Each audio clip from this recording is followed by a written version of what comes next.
नमस्कार students.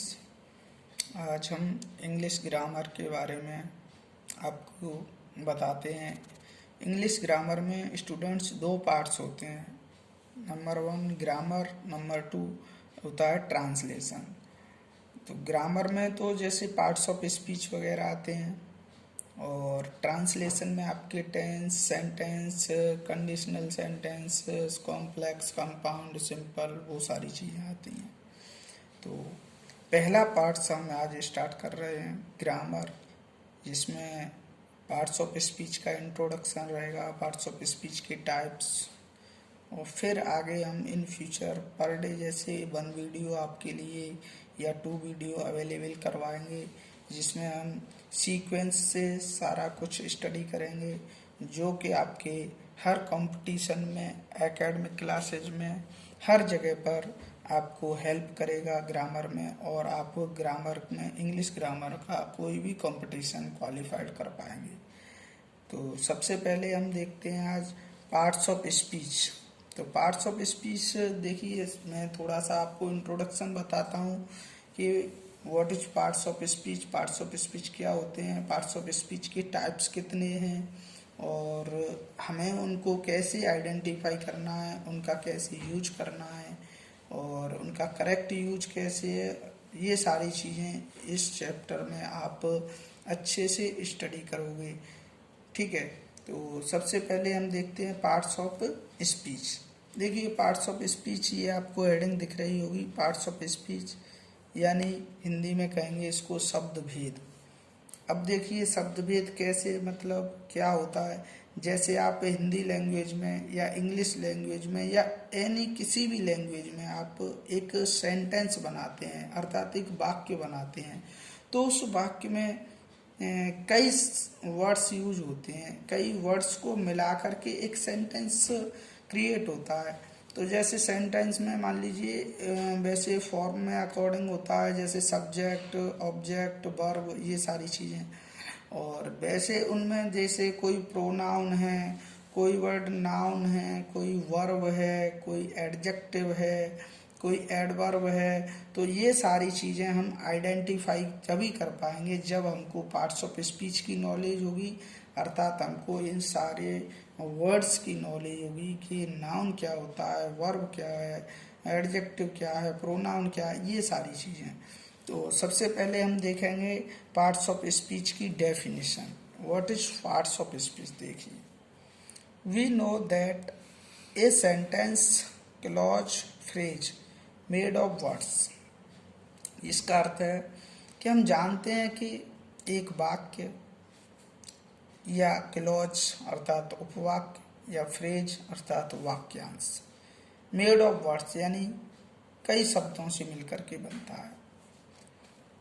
These words are known by different names. इन शब्दों को विभिन्न नामों से जाना जाता है, अकॉर्डिंग टू देयर यूजेज, उनके उपयोग के अनुसार। These names are parts of speech, और ये नाम ही क्या है? Parts of speech. अर्थात शॉर्ट में हमारे लिए क्या डिसाइड हुआ कि पार्ट्स ऑफ स्पीच क्या है? जो वर्ड्स यूज हुए हैं सेंटेंस में, उन वर्ड्स का name he parts of speech है। जैसे हम उन वर्ड्स को देख करके जानेंगे कि कोई नाउन है, जैसे हम कहें कि आई गोज टू स्कूल डेली, तो इसमें जैसे आई है प्रोनाउन है, गोज वर्ब है, स्कूल भी नाउन है, और डेली, डेली तो टाइम है, ठीक है। तो ये सारी चीज़ें यूज हुई। अब जैसे these are 8 parts of speech in English. English में ये पार्ट्स ऑफ स्पीच 8 टाइप के हैं, यानी 8 प्रकार के हैं। दीज आर फॉलोइंग्स, और ये निम्नलिखित हैं। कौन कौन से? देखो ये दिख रहे होंगे आपको। नंबर 1 नाउन, हिंदी में कहेंगे इसे संज्ञा। नंबर 2 प्रोनाउन, हिंदी में सर्वनाम कहते हैं। 3 एडजेक्टिव, हिंदी में विशेषण बोलेंगे। 4 एडवर्ब, हिंदी में क्रिया विशेषण बोलेंगे इसे। 5 नंबर वर्ब, जिसको हम क्रिया बोलते हैं। 6 प्रीपोजिशन, जिसको हिंदी में कहते हैं संबंध सूचक अव्यय, यानी ये संबंध बनाता है, जोड़ता है, संबंध बताता है। कंजक्शन योजक या समुच्चय बोधक अव्यय, यानी इसका काम होता है कंजक्शन का 2 सेंटेंसेज, क्लॉजेज, 2 वर्ड्स को जोड़ने का। थर्ड 8 नंबर है इंटरजेक्शन, इसको हिंदी में कहते हैं विस्मयादि बोधक वाक्य। ये दिख रहा होगा आपको, देखो इंटरजेक्शन, विस्मयादि बोधक वाक्य। इसमें क्या है, ये सडन फीलिंग्स एक्सप्रेस होती हैं इसमें। ये सब डिटेल में हम स्टडी करेंगे। अभी तो आप केवल पार्ट्स ऑफ स्पीच के काइंड्स देख लीजिए, नंबर 1 to 8, ये सब आपको दिख रहे होंगे 1 by 1। अब आगे हम इनका 1 by 1 डिटेल में स्टडी करेंगे। तो सबसे नंबर 1 का पार्ट्स ऑफ स्पीच है वो ये है आपका नाउन। नाउन को हिंदी में कहते हैं संज्ञा। ये बहुत ही इम्पोर्टेंट पार्ट्स ऑफ स्पीच है। विदाउट नाउन के हम न कुछ रिटन कर सकते हैं न कुछ स्पीक कर सकते हैं।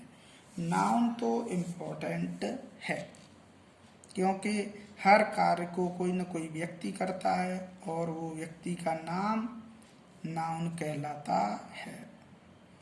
तो नाउन की डेफिनेशन देखिए आप।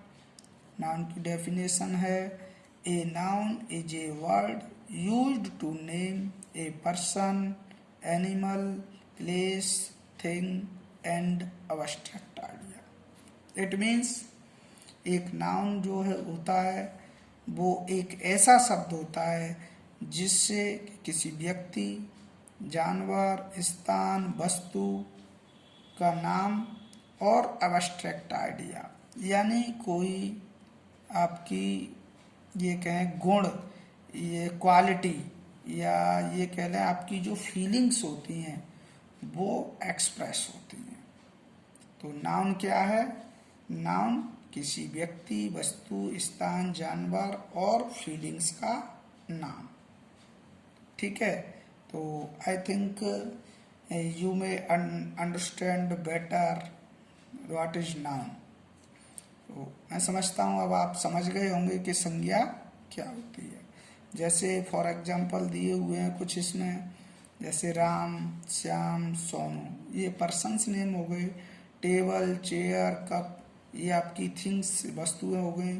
आगरा, मुरैना, ग्वालियर, ईटीसी कर दीजिए, तो ये आपके प्लेस हो गए। ऑनेस्टी, विजडम, ये अब्स्ट्रैक्ट आइडिया, ये मान लीजिए ऑनेस्टी यानी ईमानदारी, विजडम बुद्धि, तो ये क्या है, ये आपकी फीलिंग्स ही तो हैं।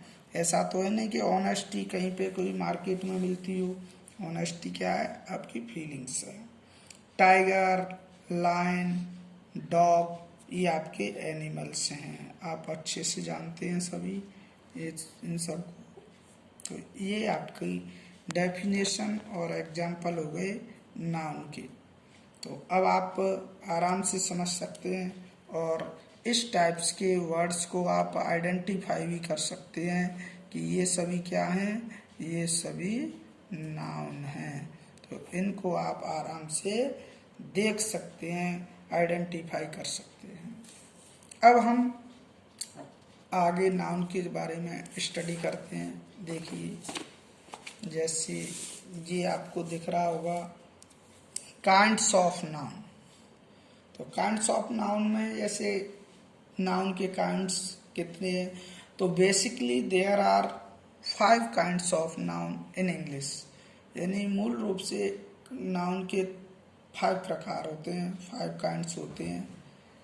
Number 1 proper noun, number 2 common noun, number 3 collective noun, number 4 material noun और नंबर 5 है एब्स्ट्रैक्ट नाउन। तो अब इन 5 काइंड्स का हम डिटेल में 1 by 1 स्टडी करते जाएंगे। इनकी इट मीन्स डेफिनेशन वगैरह देखते जाएंगे। तो सबसे फर्स्ट नंबर पे है आपका प्रॉपर नाउन। अब प्रॉपर का मतलब ही आप समझते होंगे, प्रॉपर का मतलब होता है पर्सनली। प्रॉपर का मतलब पर्सनली यानी व्यक्तिगत, यानी प्रॉपर नाउन पूरा हो गया व्यक्तिवाचक संज्ञा, अर्थात व्यक्ति को बताने वाली संज्ञा। तो देखिए डेफिनेशन इसकी, proper noun refers the name of a particular person place और थिंग। इसमें पर्सन प्लेस और थिंग तो नाउन में कॉमनली होता ही है, बट जो इम्पोर्टेंट और स्पेशल वर्ड है वो है पर्टिकुलर, यानी विशेष, किसी व्यक्ति का, प्रॉपरली किसी व्यक्ति का नाम, किसी वस्तु का नाम, किसी स्थान का नाम क्या कहलाता है, प्रॉपर नाम। जैसे एग्जाम्पल्स हैं इसमें राकेश, मुकेश, जिज्ञासा, तो ये सब क्या है, ये हमारे प्रॉपर नाम है। जैसे राकेश तो कोई राकेश नाम का व्यक्ति ही होगा, ऐसे ही मुकेश तो मुकेश नाम का व्यक्ति, अदर कोई नहीं, केवल ओनली मुकेश। ऐसे ही जिज्ञासा तो केवल जिज्ञासा से बोला गया है, कोई कुछ भी और कोई नहीं। ऐसे ही प्लेस का नेम है दिल्ली, मुंबई, ग्वालियर, तो ये मान लीजिए स्पेशल सिटीज नेम है। ऐसा नहीं है कि किसी भी शहर के लिए अब दिल्ली दिल्ली से ही कहेंगे आप, मुंबई मुंबई से ही कहोगे, ग्वालियर ग्वालियर से ही कहोगे, ऐसा नहीं कि मुरैना से भी ग्वालियर कहने लगे। तो ये सब हमारे प्रॉपर नाउन में आ जाएंगे। तो ये बात आपकी प्रॉपर नाउन की डेफिनेशन और एग्जाम्पल हो गए। आई थिंक आप प्रॉपर नाउन को अब अच्छे से आइडेंटिफाई कर पाओगे और डेफिनेशन भी लर्न कर पाओगे। सेकंड नंबर आता है आपका कॉमन नाउन, इट मीन्स जातिवाचक संज्ञा। अब देखिए जातिवाचक क्या होता है, थोड़ा सा इस वर्ड के आधार पर ही आप इसका मीनिंग आइडिया कर सकते हैं कि जातिवाचक, जाति क्या होती है, किसी किस्म का कोई एक क्रिएचर यानी प्राणी यानी जीव। जैसे मान लीजिए बॉय, तो बॉय सभी लड़कों से बॉय कह सकते हो आप, जैसे लड़कियां तो गर्ल, तो सभी से गर्ल कह सकते हो। ऐसे ही जैसे डॉक्टर, तो डॉक्टर चाहे लेडीज हो चाहे जेंट्स, सबसे डॉक्टर कह सकते हो, सबसे टीचर कह सकते हो। तो ये सभी कॉमन नाउन में आ जाएंगे। देखिए डेफिनेशन इसकी, a common noun is a noun referring to a person, place or thing in a general way। ये ध्यान रखिए आप, जनरल वे। जनरल वे का मीन्स है कि सामान्य रूप से अपने किस्म के सभी लोगों से जो शब्द कहा जा सके। जैसे किंग, एग्जाम्पल किंग, तो किंग आप किसी भी राजा से किंग कह सकते हो। बॉय, किसी भी बॉय से बॉय, लड़के से बॉय कह सकते हो, किसी से भी गर्ल कह सकते हो। सिटी, तो मुरैना भी सिटी है, ग्वालियर भी सिटी है, इंदौर, भोपाल, आगरा, दिल्ली सभी सिटी हैं, किसी से भी आप सिटी कह सकते हो। लेकिन जब प्रॉपरली नाम लोगे जैसे मुंबई, आगरा, दिल्ली, तो वहाँ प्रॉपर नाम हो जाएगा। ऐसे ही टीचर, तो टीचर तो सभी, किसी भी टीचर से आप टीचर कह सकते हो, किसी भी डॉक्टर से भी आप डॉक्टर कह सकते हो, ETC। ऐसे ही अदर एग्जाम्पल भी हो सकते हैं। तो ये आपके हो गए कॉमन नाउन। यानी कॉमन नाउन कोई ऐसा वर्ड होता है जो अपने किस टाइप्स के सभी लोगों से कहा जा सकता है, उसको हम कॉमन नाउन बोलते हैं। जैसे बॉय सबसे कह सकते हो आप, लेकिन राम, श्याम, दिनेश, मुकेश, दीपक, ये सब पर्सनली हो गए। यानी दीपक कहा तो केवल दीपक नाम का व्यक्ति ही सुनेगा उस बात को, अदर कोई नहीं। लेकिन बॉय तो कोई भी किसी से भी कह सकते हो, दीपक भी बॉय है, सुरेश भी बॉय है, दिनेश भी बॉय है। तो ये हमारा कॉमन नाउन का पूरा डिफाइन हो गया। अब आई थिंक आप कॉमन नाउन आइडेंटिफाई कर सकते हो, कॉमन नाउन को अच्छे से करेक्ट यूज कर सकते हो कॉमन नाउन। और थर्ड नंबर हमारा आता है कलेक्टिव नाउन। तो कलेक्टिव नाउन क्या है, हिंदी में इसे कहते हैं समूहवाचक संज्ञा। तो समूहवाचक संज्ञा बिल्कुल इजी वे में समझ सकते हैं कि किसी लोगों का, दो चार वस्तुओं का कोई ग्रुप हो तो वो ग्रुप क्या कहलाता है? Collective noun. जैसे डेफिनेशन है इसकी, a collective noun is the name of A group. तो मेन बात यहाँ ध्यान रखो, ग्रुप ऑफ पर्सन्स और थिंग्स। इट मीन्स यानी व्यक्तियों का और वस्तुओं का जो समूह है वो क्या है? कलेक्टिव नाउन है।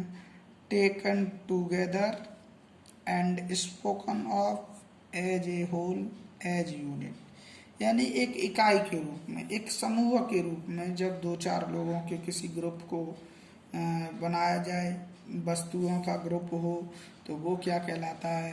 Collective noun. फॉर एग्जाम्पल देखो, टीम।